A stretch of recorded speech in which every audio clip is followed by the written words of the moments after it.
මේක ප්‍රංශයේ සිදු වුණු සිදුවීමක්. සිදුවීමකටත් වඩා මේක කතාවක්. ප්‍රංශයේ සිටි එක්තරා මසුරු පුද්ගලයෙක් එයාගේ ගෙදර අයටත් නොදැනෙන්න එයාගේ විශාල නිවසේ යටි බිම්ගත රහස් කාමරයක් හදනවා. ඒ කාමරේ ඔහුගේ මිල මුදල් රත්තරන් බොහෝ දේවල් තැන්පත් කරනවා.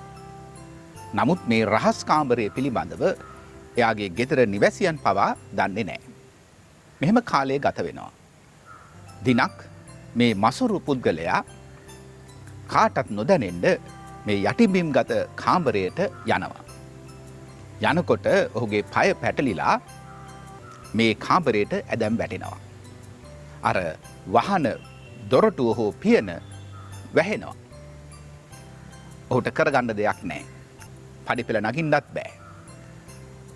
වැටෙන අමාරුව නිසා ඔහු එතනම සිටිනවා. ඔහුගේ ගෙදර අය ඔහුව හොයනවා ඔහුට මොකද වුනේ කියලා. හොයාගන්න විදිහක් නැහැ. සෑහෙන කාලයක් ඔහු ගැන හොයලා අන්තිමේදී ඔවුන් හොයන එක අත්හැරලා දමනවා. ඊට කාලයකට පස්සේ මේ ගෙදර අය මේ නිවස විකුණලා වෙන පළාතකට යනවා. අලුතෙන් මේ නිවස මිලදී ගත්ත අයට ඕන වෙනවා මේ නිවස වෙනුවට අලුත් නිවසක් ගොඩනගන්න. ඔවුන් ඒ වෙනුවෙන් කටයුතු කරගෙන යනකොට මේ යටිබිම්ගත රහස් කාමරය හම්බෙනවා. මේක විවෘත කරලා බලපුවම අනේ අර ඇද වැටි මියගිය මසුරු පුද්ගලයාගේ ඇට සැකිල්ල දකිනවා.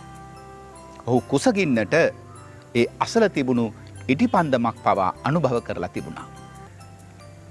ලෝභකම මසුරුකම නිසා ඔහුට ජීවිතය අහිමි වෙනවා විතරක් නෙමෙයි ඒ ලෝභකම මසුරුකම නිසා ඔහු රැස් කළ දේවල් භුක්ති විඳින්නවත් ඔහුට අවස්ථාවක් නැහැ. රත්තරන් මුතුමැණික් වටේ තිබෙනවා කුසගින්නට ඉටිපන්දමක් අනුභව කරලා. රහසිගතව රැස් කරන රහසිගතව තියාගන්න අනිත් අය සමග බෙදා නොගන්න රහස් කාමරයක් හැමෝටම තියෙන්න පුළුවන්.